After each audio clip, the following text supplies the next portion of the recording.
एक कबूतर ने अंगूर के पेड़ पर एक घोंसला बनाया था। उसके घोंसले में उसके 3 बच्चे थे। वह उन्हें बहुत प्यार करता था। एक दिन एक तोता आता है और उसी पेड़ पर अपना घोंसला बनाकर रहने लगता है। उसके पास 2 अंडे थे। कबूतर एक दिन दाना लेने के लिए जाता है। तभी अचानक बहुत तेज बारिश होती है और तेज हवा चलने लगती है। तोता तुरंत कबूतर के बच्चे के पास आया और उसके बच्चों को अपने पंखों में छिपा लेता है।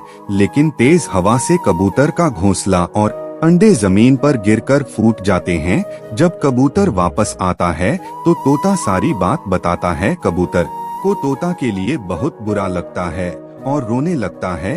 फिर लाइक सब्सक्राइब नहीं किया।